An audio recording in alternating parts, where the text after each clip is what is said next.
നമസ്കാരം. മലയാളി വാർത്തയിലേക്ക് സ്വാഗതം. ബി.ജെ.പി ക്യാമ്പിന് ആവേശം പകർന്ന് കഴിഞ്ഞ ദിവസം പ്രധാനമന്ത്രി നരേന്ദ്രമോദി എത്തിയിരുന്നു. തിരുവനന്തപുരത്ത് അദ്ദേഹം എത്തി. അതുപോലെ തന്നെ തിരുവല്ലയിൽ എത്തിയിരുന്നു. തിരുവല്ലയിൽ എത്തിയ ശേഷമാണ് തിരുവനന്തപുരത്തേക്ക് വന്നത്. തിരുവനന്തപുരത്ത് എത്തിയപ്പോൾ നാടകീയമായ ചില സംഭവ വികാസങ്ങൾ അരങ്ങേറി. വേദി വിട്ട് 10 മിനിറ്റിനകം തിരുവല്ലയിലെത്തിയ SPGയുടെ സംഘത്തിന് പ്രധാനമന്ത്രിയുടെ ഫോൺ കോൾ വന്നപ്പോൾ SPG ആദ്യം ഒന്ന് പരിഭ്രമിച്ചു. എന്താണ് സംഭവം, എന്തിനു വിളിക്കുന്നു എന്ന ചോദ്യം ഉയർന്നു. പ്രധാനമന്ത്രി എന്താണ് ആവശ്യപ്പെട്ടത് എന്ന് കേട്ടപ്പോൾ SPG സംബന്ധിച്ച് വലിയ ആശ്വാസം തോന്നി. അതായത് തിരുവല്ലയിലെ വേദിയിൽ കണ്ട പേപ്പർ വെയിറ്റ് ഡൽഹിക്ക് അയക്കാനായിരുന്നു പ്രധാനമന്ത്രി SPGയോട് നിർദ്ദേശിച്ചത്. ഫെങ് ഷൂയി ഇനത്തിലെ താമരയുടെ പേപ്പർ വെയിറ്റ് ആണ് പ്രധാനമന്ത്രി നരേന്ദ്രമോദിയെ തിരുവല്ലയിൽ ആകർഷിച്ചത്. ഫെങ് ഷൂയി എന്നത് ചൈനീസ് വാസ്തുവിദ്യയുടെ ഭാഗമായിട്ടുള്ള ഒരു കാര്യമാണ്. പ്രതലത്തിൽ ഉറച്ച ശേഷം താമര കറക്കാൻ കഴിയുന്ന തരത്തിലെ പേപ്പർ വെയിറ്റ് ആണ് ഇന്ത്യയുടെ തിരഞ്ഞെടുപ്പ് പ്രചാരണ പരിപാടിയിലെ വേദിയിൽ ഉണ്ടായിരുന്നത്. ആ പേപ്പർ വെയിറ്റ് തനിക്ക് വേണം, അത് ഉടൻ തന്നെ ഡൽഹിയിലേക്ക് കൊടുത്ത് അയക്കാനായിരുന്നു പ്രധാനമന്ത്രി നിർദ്ദേശിച്ചത്, SPGയോട് ആവശ്യപ്പെട്ടത്. ക്രിസ്റ്റലിൽ നിർമ്മിച്ച 16 ദളങ്ങളോടുകൂടിയ താമര തിരുവല്ലയിലെ സ്വകാര്യ ബസ് സ്റ്റാൻഡിന് സമീപത്തെ കടയിൽ നിന്ന് വാങ്ങിയതാണ്. എന്തായാലും അത് പ്രധാനമന്ത്രി ആകർഷിച്ചിരിക്കുന്നു. അദ്ദേഹം അത് വേണമെന്ന് ആവശ്യം ഉന്നയിച്ചിരിക്കുന്നു. 2 എണ്ണം വേണമെന്നായിരുന്നു പ്രധാനമന്ത്രിയുടെ നിർദ്ദേശം. കഴിഞ്ഞ ദിവസം രാത്രി തന്നെ ഗ്രീൻ റൂമിന്റെ ചുമതലയുണ്ടായിരുന്ന സംഘാടകർ തിരുവല്ല PWD ഗസ്റ്റ് ഹൗസിലെത്തി അവിടെ ഉണ്ടായിരുന്ന SPG സംഘത്തിന് ഇവ കൈമാറുകയും ചെയ്തു. സംഘം ഇന്ന് ഡൽഹിക്ക് മടങ്ങി. എന്തായാലും പ്രധാനമന്ത്രിക്ക് ഒരുപാട് സമ്മാനങ്ങൾ നൽകിയെങ്കിലും അവിടെ അദ്ദേഹത്തിന്റെ കണ്ണുടക്കിയത് ഒരു പേപ്പർ വെയിറ്റിംഗിലായിരുന്നു. അദ്ദേഹം അത് വേണമെന്ന് ആവശ്യം ഉന്നയിച്ചു. എന്തായാലും ഒരുപാട് സമ്മാനങ്ങൾ അദ്ദേഹത്തിന് കേരളത്തിൽ പ്രവർത്തകർ നൽകിയിരുന്നു.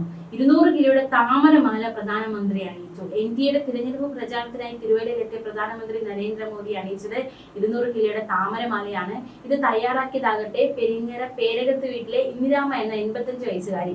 1500 താമരപ്പൂക്കളുടെ ഭീമൻ മാലയാണ് മോദിക്കായി തയ്യാറാക്കിയത്. 3 ദിവസത്തെ പരിശ്രമമായിരുന്നു ഈ മാല.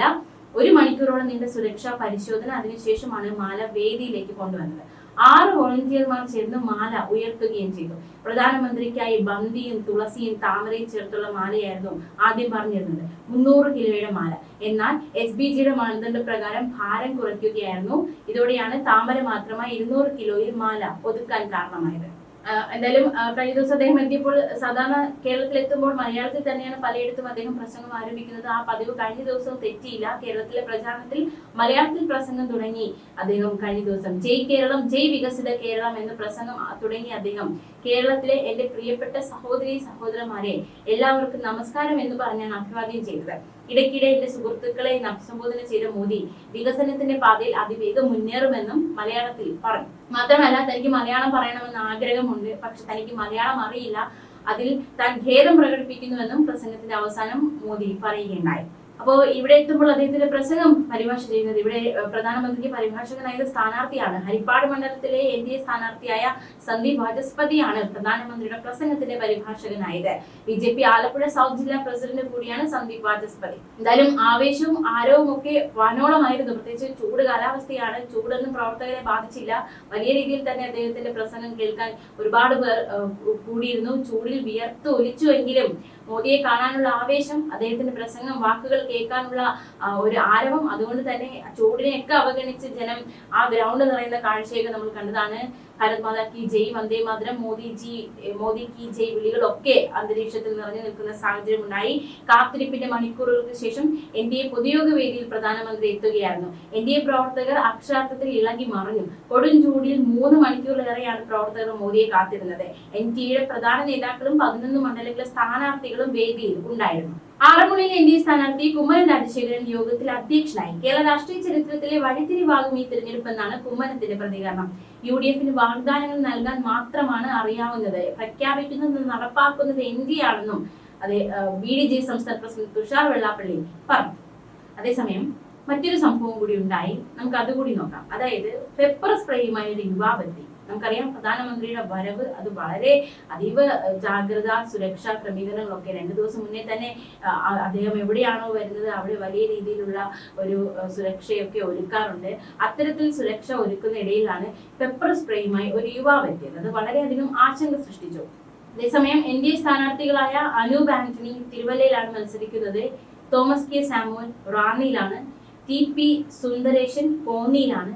കുമ്മനം രാജശേഖരൻ ആറന്മുളയിലാണ്, പന്തളം പ്രതാപൻ അടൂരാണ്, MP ഗോപകുമാർ ചെങ്ങന്നൂർ, സന്ദീപ് വാചസ്പതി ഹരിപ്പാട്, അരുൺ അനിരുദ്ധൻ അമ്പലപ്പുഴയിൽ, തമ്പി മെട്ടുത്തറ കായംകുളത്ത്, KA അജിമോൻ മാവേലിക്കരയിൽ, B രാധാകൃഷ്ണ മേനോൻ ചങ്ങനാശ്ശേരി, ഇവരൊക്കെ ഈ സ്ഥാനാർത്ഥികളൊക്കെ വേദിയിൽ ഉണ്ടായിരുന്നു.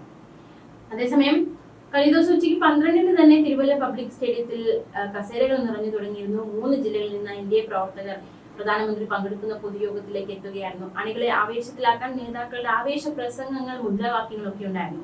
LDF UDF രാഷ്ട്രീയത്തിൽ നിന്ന് കേരളത്തിന് മോചനം വേണമെന്ന് തിരുവല്ലയിൽ NDA സ്ഥാനാർത്ഥി അനൂപ് ആന്റണി പറഞ്ഞു.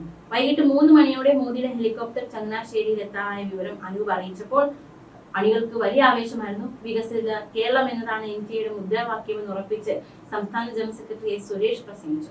3:34-നാണ് പ്രധാനമന്ത്രി എത്തിയത്. അപ്പോൾ വലിയ രീതിയിലുള്ള മുദ്രാവാക്യങ്ങളൊക്കെ ഗ്രൗണ്ടിൽ മുഴങ്ങുകയുണ്ടായി. പ്രവർത്തകരെ അഭിവാദ്യം ചെയ്ത് സ്റ്റേജിന്റെ എല്ലാ വശങ്ങളിലും മോദി എത്തി. പ്രധാന വേദിക്ക് പുറത്തുള്ളവരെ താൻ കണ്ടെന്ന് സൂചന നൽകി ഇരു കൈകളും വീശി നേതാക്കളുടെ അടുത്തേക്ക് എത്തി. സ്വാഗത പ്രസംഗത്തിന് ശേഷം താമര പൂമാല അണിയിച്ച് മോദിക്ക് വരവേൽപ്പ് നൽകി. പിന്നാലെ ഒരുപാട് ഉപഹാരങ്ങൾ, സമ്മാനങ്ങളും ഒക്കെ അദ്ദേഹത്തിന് നൽകുകയുണ്ടായി. പടയണിയുടെ തപ്പും ആറന്മുള കണ്ണാടിയും ഉൾപ്പെടെ ഉപഹാരമായി ഒരുപാട് സമ്മാനങ്ങൾ മോദിക്ക് നൽകി. തപ്പിൽ മോദി താളം പിടിച്ചപ്പോൾ പ്രവർത്തകരും ആവേശത്തിലാവുന്ന കാഴ്ചയൊക്കെ കഴിഞ്ഞ ദിവസം നമ്മൾ കണ്ടു. ഇത്തരത്തിൽ വലിയ ആവേശമായിരുന്നു പ്രധാനമന്ത്രിയുടെ വരവ്. ന്യൂസ് ഡെസ്ക് മലയാളി വാർത്ത.